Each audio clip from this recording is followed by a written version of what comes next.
Hello students. बच्चों आज अगला चैप्टर स्टार्ट करते हैं, 10th चैप्टर सर्कल।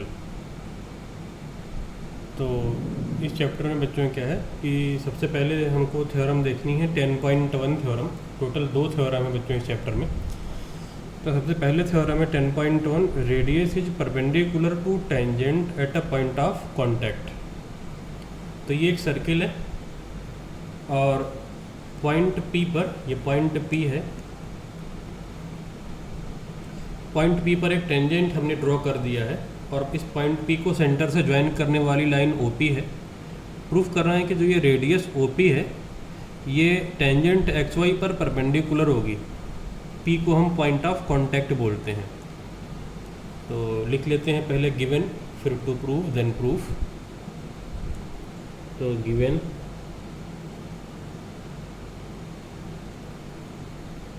है a circle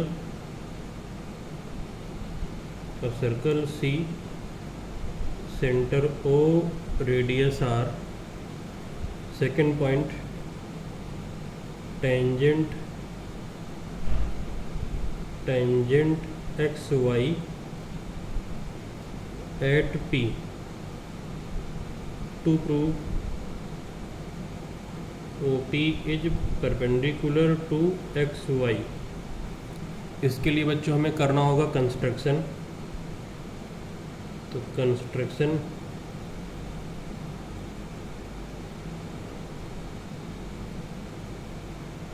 ज्वाइन OQ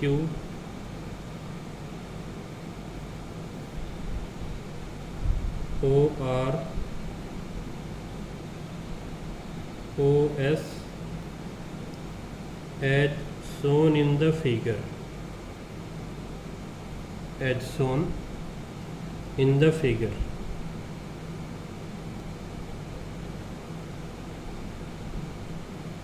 तो हम क्या करेंगे बच्चों, PQR पॉइंट लेते हैं इस टेंजेंट पर और उनको हम ज्वाइन कर देते हैं O से। तो P तो पॉइंट है, ये QR और S पॉइंट हम लेते हैं बच्चों। तो ये मैंने पॉइंट Q, देन ये पॉइंट R और इस तरफ हमने ये पॉइंट S ले लिया और इन सबको हम सेंटर से ज्वाइन करते हैं बच्चों। और आपको पता है कि पार्ट ऑफ कंस्ट्रक्शन हम कैसे करते हैं, डॉटेड लाइन से करते हैं। तो ये डॉटेड लाइन से ही ज्वाइन करेंगे इसको हम।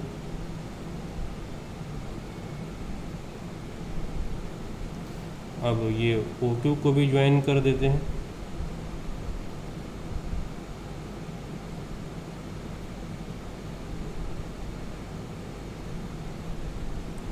और OR।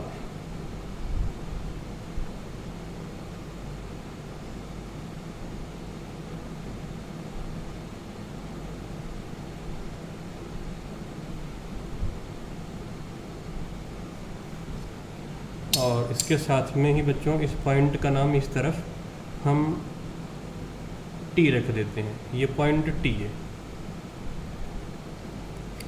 अब अगला स्टेप आएगा प्रूफ।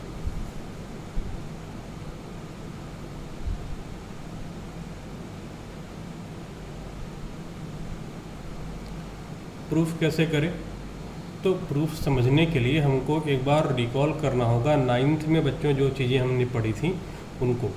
तो 9th में आपने पढ़ा था बेटा कि राइट एंगल ट्रायंगल में हाइपोटेन्यूज क्या होती है, लॉन्गेस्ट साइड होती है। हमने ये बात पढ़ी थी कि राइट एंगल ट्रायंगल में हाइपोटेन्यूज क्या होता है, लॉन्गेस्ट साइड होती है। तो ज़रा एक बार हम उसको रिकॉल कर लेते हैं जो हमने पढ़ा था 9th में, क्योंकि उसकी ज़रूरत यहाँ पर अभी पड़ेगी आपको समझने के लिए। तो एक बार बच्चों से हम रिकॉल करते हैं। तो 9th में हमने क्या पढ़ा था बच्चों कि अगर ये राइट एंगल ट्रायंगल है तो राइट एंगल ट्रायंगल में जो हाइपोटेन्यूज होता है वही होता है लॉन्गेस्ट। यही क्या होगा बेटा, लॉन्गेस्ट साइड होती है। ये हमने पढ़ा था क्लास 9th में। अच्छा, अब देखो, मान लो जैसे बेटा कि ये एक पाथ है, ये कोई रास्ता है और इसका नाम मैंने XY लिख दिया और यहाँ पे मैंने एक पॉइंट P ले लिया। अब मैं क्या करता हूँ कि P को इस XY लाइन से ज्वाइन करता हूँ डिफरेंट पाथ से। तो जैसे P को मैंने इधर ज्वाइन कर दिया, ये पॉइंट Q ये मैंने इधर ज्वाइन कर दिया, R ये इधर भी ज्वाइन कर दिया, ऐसे करके मैं ढेर सारे पॉइंट से ज्वाइन कर देता हूँ, जिसमें से कि ये वाला परपेंडिकुलर है। तो आप देखो इस PQ, PR और PS में सबसे छोटा कौन सा होगा? सबसे छोटा ये PR ही तो होगा। क्यों ऐसा होगा? क्योंकि देखो ये राइट एंगल ट्रायंगल फॉर्म करेगा। अगर R के अलावा जो ये परपेंडिकुलर है P से इस XY पर, आप P को कहीं भी ज्वाइन करो XY से, तो राइट एंगल ट्रायंगल का वो हाइपोटेन्यूज होगा। जैसे PRS ट्रायंगल अगर आप लो तो R 90 है, तो ये PS हाइपोटेन्यूज हो गया। दैट मीन्स PS बड़ा है, PR छोटा है। उसी तरीके से आपने Q लिया तो ये PQ हाइपोटेन्यूज हो जाएगा ट्रायंगल PQR में। तो आप कोई सा भी पॉइंट लो एक्सेप्ट R, वो ऑटोमेटिक PR से क्या होगा? बड़ा होगा। तो यहाँ पे आपने एक बात सीखी, क्या देखा कि जो परपेंडिकुलर है वही क्या है? शॉर्टेस्ट साइड है। वही क्या है? शॉर्टेस्ट है। इस बात को आप उल्टा भी यूज़ कर सकते हो। अगर मैं ये बोलूँ कि P से XY को ज्वाइन करने वाला जो शॉर्टेस्ट पाथ है वही परपेंडिकुलर होगा। तो इस बात को आप नोट कर लो कि जो भी शॉर्टेस्ट पाथ होता है वही क्या होता है? परपेंडिकुलर। जस्ट वाइस वर्सा भी करेक्ट है। जैसे अगर P से इस XY को ज्वाइन करने वाले ढेर सारे रास्ते हों, इनफाइनाइट रास्ते हैं, सबको ज्वाइन कर दो, तो उसमें से जो शॉर्टेस्ट होगा वही परपेंडिकुलर होगा। ये बात उल्टा भी करेक्ट है। तो मैंने कई बार आप लोगों को बताया है ज्योमेट्री में, यहाँ पे मैं फिर से रिपीट करता हूँ बेटा, कि height, altitude, perpendicular, shortest distance, और कई बार इसको हम डिस्टेंस भी बोलते हैं। डिस्टेंस मतलब ऑटोमेटिक हम बाय डिफ़ॉल्ट शॉर्टेस्ट ही लेते हैं। तो ये ज्योमेट्री में क्या होते हैं? सिनोनिम होते हैं एक तरीके से। तो जब कभी हमको परपेंडिकुलर प्रूफ करना हो किसी साइड को, तो आप बस उसे शॉर्टेस्ट साइड प्रूफ कर दो, तो ऑटोमेटिक वो क्या हो जाएगा? परपेंडिकुलर प्रूफ हो जाएगा। इसी कंसेप्ट का यूज़ बेटा हम यहाँ पर करने वाले हैं। तो देखिए कैसे करेंगे इसे हम। तो अब आप बच्चों यहाँ पे देख रहे हो कि OP, OS, OQ, OR इन सब में OP ही शॉर्टेस्ट होगा। ऐसा क्यों होगा? ज़रा सोचो। क्योंकि XY टेंजेंट है। अब टेंजेंट की डेफिनेशन क्या होती है? जो सर्किल को केवल एक पॉइंट पे कट करे। एक पॉइंट पे कट करने को हम टच करना बोलते हैं। तो मतलब ये XY सर्किल को केवल एक पॉइंट पे कट कर रहा है, जिसे कि हम टच करना कहते हैं। इसलिए इसको हम बोलते हैं पॉइंट ऑफ कॉन्टैक्ट। P पर ये टच कर रहा है। अच्छा, अब अगर ये केवल P पे टच कर रहा है तो P के अलावा कोई भी पॉइंट आप इस लाइन XY पे लोगे वो सर्किल से बाहर होगा। और जैसे ही वो पॉइंट सर्किल के बाहर हुआ, जैसे S पॉइंट आपने लिया जो कि सर्किल से बाहर है, तो ऑब्वियस सी बात है ये OP तो रेडियस की इक्वल है, बट ये जो OS है ये रेडियस से क्या है? थोड़ा ज़्यादा है। देखो TS ज़्यादा है। तो P के अलावा कोई भी पॉइंट अगर आप सर्किल पे, कोई भी पॉइंट अगर आप लेते हो इस लाइन XY पर, तो वो पॉइंट सर्किल से बाहर लाई करेगा। और जब सर्किल से बाहर लाई करेगा तो उसकी डिस्टेंस रेडियस से ज़्यादा होगी, जबकि OP केवल रेडियस की इक्वल है। तो ऑब्वियस सी बात है OP ही क्या होगा? सबसे छोटा होगा। इसीलिए OP क्या हो जाएगा? परपेंडिकुलर हो जाएगा। किसमें? OS, OP, OQ, OR इन सब में। क्योंकि P के अलावा कोई भी पॉइंट आप लोगे तो इस लाइन पर, तो वो सर्किल के बाहर लाई करेगा। और जब वो सर्किल के बाहर लाई करेगा तो रेडियस से तो बड़ा ही होगा। दैट मीन्स वो OP से बड़ा होगा। दैट मीन्स OP ही सबसे छोटा है। और अगर OP सबसे छोटा है तभी हमने देखा था कि जो शॉर्टेस्ट होता है वही क्या होता है? परपेंडिकुलर होता है। तो इसी बात को हमें बच्चों इलेबोरेट करके यहाँ पर लिख देना है। तो स्टार्ट करते हैं लिखना इसको हम।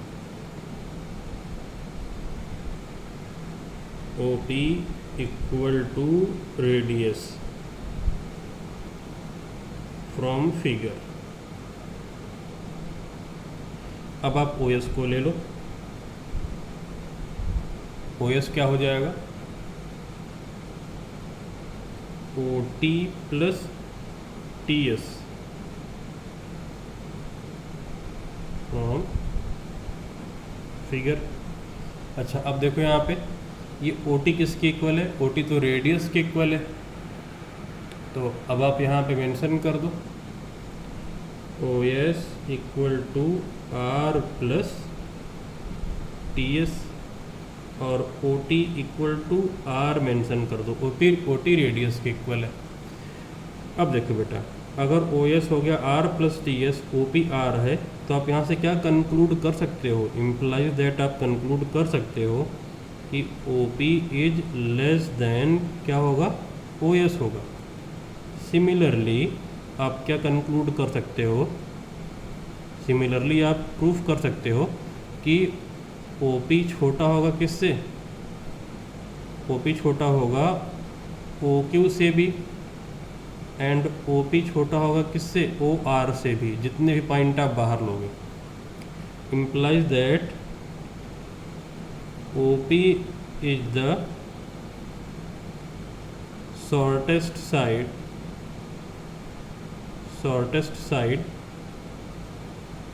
among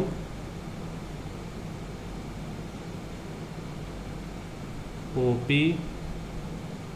OQ, OR and OS, इस तरीके से जितने भी आप लोग एक्सेट्रा। इम्प्लाइज दैट, सीधा आप लिखोगे OP परपेंडिकुलर क्या होगा, XY, क्योंकि OP क्या हो गया, शॉर्टेस्ट साइड, और अभी हमने देखा था कि जो शॉर्टेस्ट होता है वही क्या होता है, परपेंडिकुलर होता है। तो इस कंसेप्ट को आप डायरेक्टली यहाँ पे यूज़ करोगे और बच्चों ये बात यहाँ पे प्रूफ होकर के आ जाएगी। तो सबसे पहले थ्योरम हमने क्या देखा कि जो रेडियस है वो टेंजेंट पे क्या होती है, परपेंडिकुलर होती है at the point of contact. और पॉइंट ऑफ कांटेक्ट क्या होता है, जहाँ पे टेंजेंट सर्किल को टच करती है, और इस टच करने को, ठीक है, जहाँ पे टेंजेंट सर्किल को टच करती है, एक पॉइंट पे कट करने को हम टच करना बोलते हैं। इसके बाद बच्चों अगली थ्योरम है 10.2। तो थ्योरम 10.2 है बच्चों, the lengths of two tangents drawn from an external point to a circle are equal. ये एक सर्किल है जिसका कि सेंटर O है, एक्सटीरियर में पॉइंट P है बच्चों, और P से इस सर्किल पर दो टेंजेंट हमने ड्रॉ करा है। किसी बाहर वाले पॉइंट से हम सर्किल पर दो टेंजेंट ड्रॉ कर सकते हैं। हमको प्रूफ करना है कि ये PA और PB टेंजेंट आपस में इक्वल हैं। तो लिखते हैं पहले गिवन,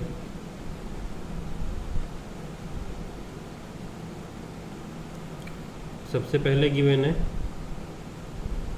अ सर्कल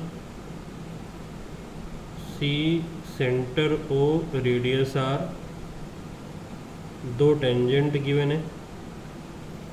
तो tangents PA and PB proof करना है। PA इक्वल होगा PB से,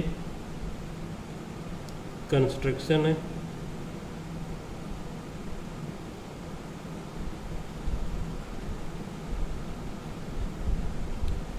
कंस्ट्रक्शन में क्या करेंगे बेटा, join O, A, O, P और O, B, तीनों को हम ज्वाइन करते हैं O से।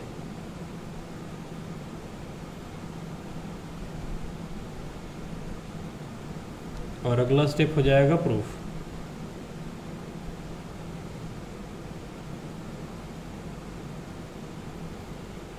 तो ज्वाइन कर लेते हैं, और ज्वाइन करेंगे तो डॉटेड लाइन से। ये आपको पता है पार्ट ऑफ कंस्ट्रक्शन कैसे होता है, डॉटेड से होता है।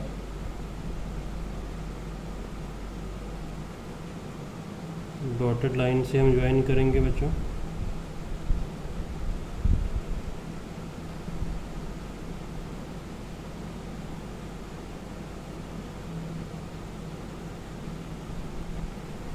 O को B से ज्वाइन कर देते हैं।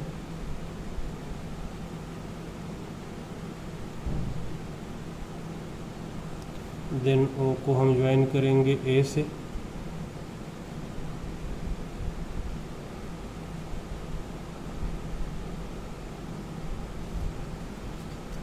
तीनों को ज्वाइन कर दिया। अब अगर इन दोनों ट्रायंगल को बेटा हम कॉन्ग्रेंट ला दें तो CP/CT से P और PB इक्वल हो जाएंगे। तो लिखते हैं इन triangle PAO and triangle PBO, OP equal to OP, ये कॉमन है, O A equal to O B,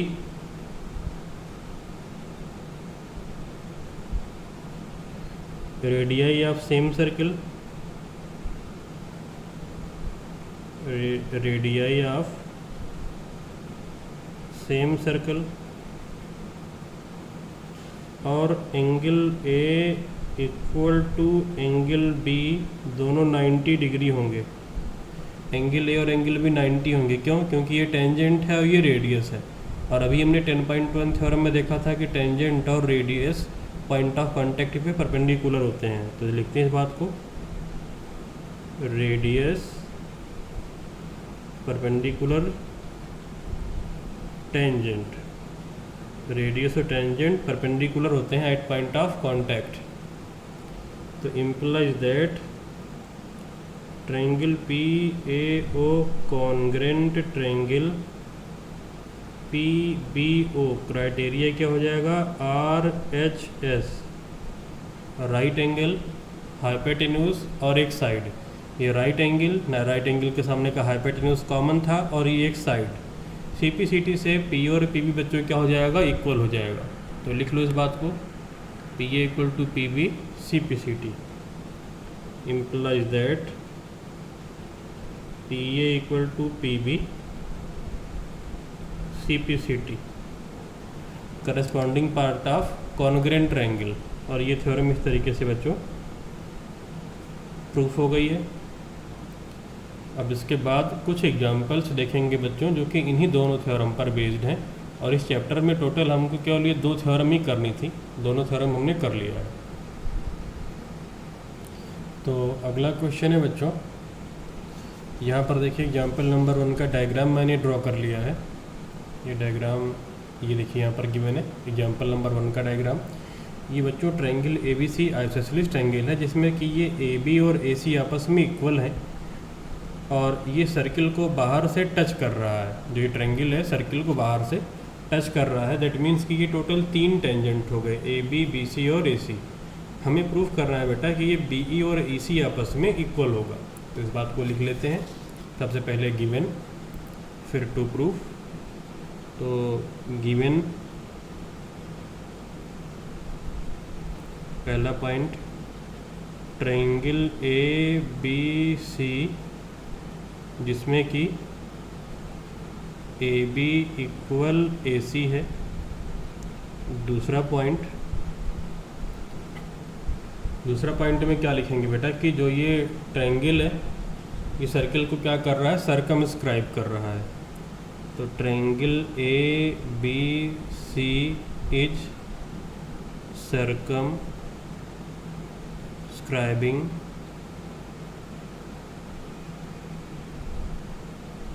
the circle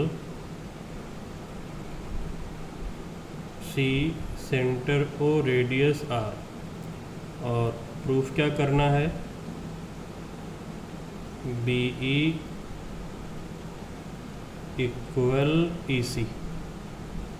तो अगले पेज पर आ जाते हैं हम यहाँ पे।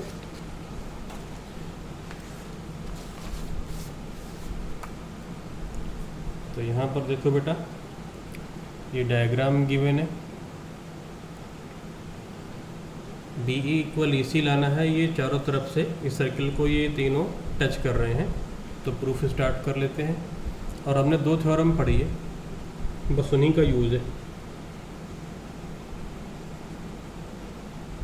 थ्योरम क्या क्या थी कि रेडियस और टेंजेंट परपेंडिकुलर होते हैं और tangent from external point equal होते हैं।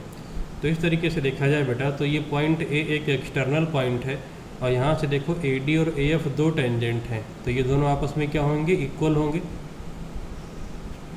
ए बी और ए सी पहले से ही इक्वल गिवन है, तो ए बी और ए सी आपस में इक्वल है।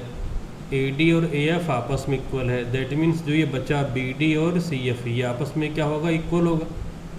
बी डी और बी ई ये आपस में इक्वल है। सी एफ और सी ई ये आपस में इक्वल है। थ्योरम 10.2 से tangent drawn from external point are equal. तो बी ई और ई सी भी क्या हो जाएंगे?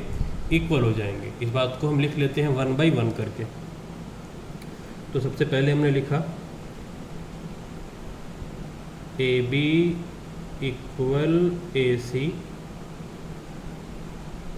Given AD equal AF 10.2 theorem. आप थ्योरम का नंबर नहीं लिखोगे, आप स्टेटमेंट लिखोगे बेटा, ठीक है। स्टेटमेंट क्या है? Tangent drawn from external points are equal. अब आप क्या कर दो, माइनस कर दो इक्वेशन 1 से इक्वेशन 2 को। तो आप लिखो यहाँ पे इक्वेशन 1 माइनस इक्वेशन 2। तो यहाँ पे लेफ्ट में आएगा AB माइनस AD और राइट साइड में होगा AC माइनस AF। अब AB माइनस AD, ये पूरा पूरा AB से AD माइनस किया तो क्या बचा? BD बचा, BD। और इस तरफ क्या बचेगा? AC से AF माइनस करा तो CF बचा। इसे इक्वेशन 2 तक हो चुका है, इक्वेशन नंबर 3 नाम दे दो इसे। अब देखो बेटा, ये BE और ये BD इक्वल होगा। अगेन ये एक्सटर्नल पॉइंट है B, यहाँ से BE और BD दो टेंजेंट है, तो हम लिखेंगे यहाँ पर BD equal BE 10.2 theorem, equation number 4। Same तरीके से CE और CF आपस में इक्वल हैं। EC equal CF 10.2 theorem, equation number 5। अब ज़रा यहाँ से देख लो, BD और CF आपने यहाँ पर तो इक्वल लाया ही था। ये BD BE से इक्वल है, ये CF CE से इक्वल है 10.2 थ्योरम से। Tangent drawn from external points are equal. तो फ्रॉम इक्वेशन 3, 4, 5 क्या हो जाएगा? 3, 4, 5 से BE और EC इक्वल आ जाएंगे। देखो BD CF आपस में इक्वल है, BD BE से इक्वल है, CF EC से इक्वल है, तो ये BE और EC भी आपस में इक्वल हो जाएंगे। तो फ्रॉम इक्वेशन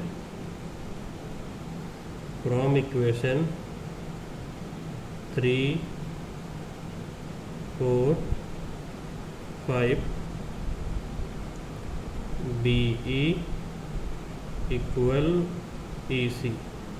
और यही हमको बच्चों प्रूफ करके लाना भी था, हेंस प्रूव्ड। अब इसके बाद अगला एग्जाम्पल देखते हैं, एग्जाम्पल नंबर 2। एग्जाम्पल नंबर 2 है बच्चों कि triangle ABC touching a circle C centre और radius R externally at point PQ and R, prove that PQ is equal to half perimeter of triangle ABC। तो यहाँ पे बच्चों देखो, डायग्राम में हमने ड्रॉ कर लिया है एक ट्रायंगल ABC जिसकी साइड AB और AC को बढ़ाया अगर, तो ये सर्कल को एक्सटर्नली टच कर रहा है P पे, Q पे और R पे। अगर यही बेटा इंटरनली टच करता तो ये ऊपर वाला डायग्राम बनता जो हमने अभी पढ़ाया था। और जब कभी आएगा एक्सटर्नली टच करना तो आप साइड को आगे प्रोड्यूस करोगे, और फिर ये एक साइड टच कर रही है, दूसरी साइड, तीसरी साइड यहाँ पे टच कर रही है। प्रूफ करना है AQ equal to half perimeter of triangle ABC। तो गिवन लिख लेते हैं सबसे पहले। Given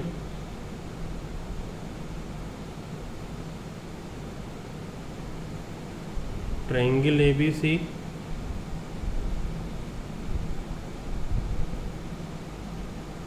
second point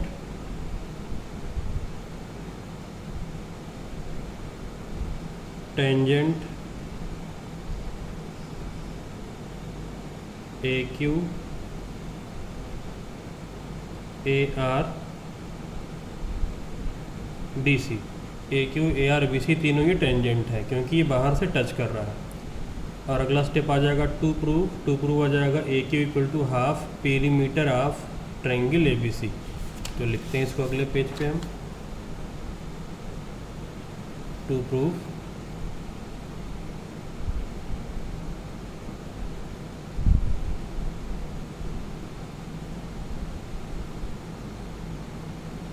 AQ equal to half perimeter of triangle ABC। अब अगला स्टेप बच्चों आएगा प्रूफ। जो डायग्राम हमने पीछे ड्रॉ किया है उसे हमने अगेन एक रफ पेज पे यहाँ पे ड्रॉ कर लिया है, सेम डायग्राम बच्चों देखो। तो यहाँ पे हम देखेंगे रेफरेंस के लिए और फिर समझते हैं। ध्यान से देखो बेटा, ये ए एक्सटर्नल पॉइंट है, तो ए क्यू और A R tangent from external point है, तो ये आपस में क्या हो जाएंगे, इक्वल हो जाएंगे। तो इस बात को हम लिखते हैं यहाँ पे A Q equal to A R, theorem 10.2। आप स्टेटमेंट लिखोगे, मैंने केवल नंबर लिखा है। उसी तरीके से देखो बेटा, ये अगर हम इसको बी को एक एक्सटर्नल पॉइंट लें तो बी क्यू और बी पी इक्वल हो जाएंगे, क्योंकि ये भी एक्सटर्नल पॉइंट से टेंजेंट है। तो B Q equal B P, again same reason 10.2 theorem equation 2। Same तरीके से देखो बेटा, सी पी और सी आर भी इक्वल होंगे। C P equal to C R, theorem 10.2 और इक्वेशन नंबर 3।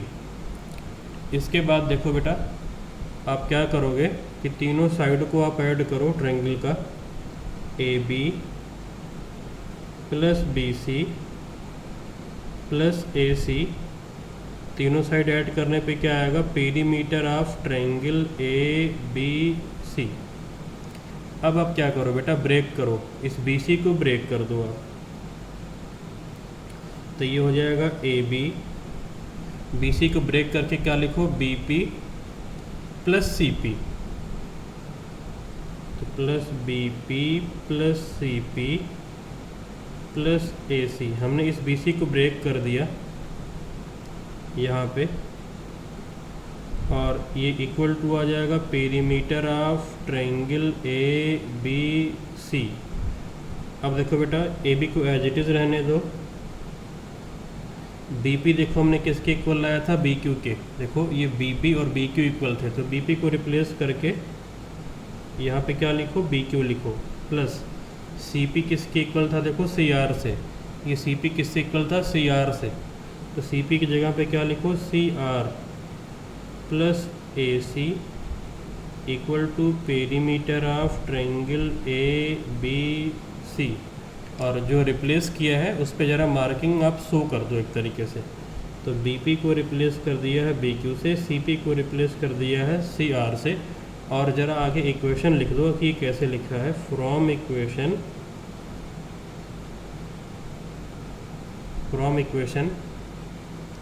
कौन सा यूज़ किया है, 2 और 3, 2 एंड 3। इसके बाद देखो बेटा, ध्यान से देखना ज़रा कि A B plus B Q और सी आर प्लस ए सी ये मिलके क्या फॉर्म कर रहे हैं। ज़रा डायग्राम में देखो, A B plus B Q, A B plus B Q मिलके क्या फॉर्म कर रहा है, ए क्यू। तो आप यहाँ पे लिख दो A Q plus C R और ए आर, सी आर, ये सी आर और ए सी दोनों मिलके क्या फॉर्म कर रहे हैं, ए आर फॉर्म कर रहे हैं। तो यहाँ पे आपने ए आर लिखा। राइट साइड में क्या हो जाएगा, perimeter of triangle A B C. अब ए क्यू और ए आर देखो आपस में इक्वल थे फ्रॉम इक्वेशन 2, तो अगेन रिप्लेस कर दो, A Q plus A Q equal to perimeter of triangle A B C. और मेंशन कर दो जो आपने रिप्लेस किया है ए आर को, किससे, ए क्यू से रिप्लेस किया है। और आगे ब्रैकेट में आप इक्वेशन नंबर मेंशन कर दो। तो फ्रॉम इक्वेशन नंबर 1 आपने ये रिप्लेसमेंट किया है, तो यहाँ पे हो जाएगा बेटा 2AQ equal to perimeter of triangle ABC। अभी 2 मल्टीप्लाई में है, राइट में कहाँ चला जाएगा, डिवीजन में चला जाएगा। तो AQ कितना आ जाएगा, half perimeter of triangle ABC। और आपको यही प्रूफ करके लाना था कि AQ कितना होगा, half perimeter of triangle ABC। तो हेंस प्रूव्ड। तो इस तरीके से बच्चों इस क्वेश्चन को हमने कर लिया, और ये मोस्ट इम्पॉर्टेंट क्वेश्चन है, बोर्ड एग्जाम के पॉइंट ऑफ व्यू से बहुत ही इंपॉर्टेंट क्वेश्चन है। तो वापस एक बार हमने रिपीट करके देख लेते हैं कि AQ AR आपस में इक्वल है, BQ BP इक्वल है, CP और CR इक्वल है। इन तीनों पॉइंट को देखो यहाँ पे मेंशन कर दिया है। देन तीनों साइड का सम पेरीमीटर ऑफ ट्रायंगल हो गया है। BC को ब्रेक कर दिया किसमें, BP और CP में, वो यहाँ पे लिखा है। BP को रिप्लेस किया BQ से, CP को रिप्लेस किया CR से। BP की जगह BQ, CP की जगह पे CR। अब ए बी और बी क्यू मिल करके ए क्यू हो गए। देखो ए बी और बी क्यू मिल के ए क्यू बन गया। सेम तरीके से ए सी और सी आर मिल के ए आर बन गया। A Q plus A R equal to perimeter of triangle A B C. यहाँ पे रीजन मेंशन कर दिया है कि लाया कहाँ से था, 2 और 3 से। अब ए आर और ए क्यू अगेन इक्वल हैं, तो A Q plus A Q equal to perimeter of A B C. Reason mention कर दिया, 2 A Q equal to perimeter of triangle A B C. A Q हो जाएगा half perimeter of triangle A B C. तो इस तरीके से बच्चों इस क्वेश्चन को हमने कंप्लीट कर लिया। अच्छा, इसके बाद अब देखेंगे बच्चों हम नेक्स्ट क्लास में।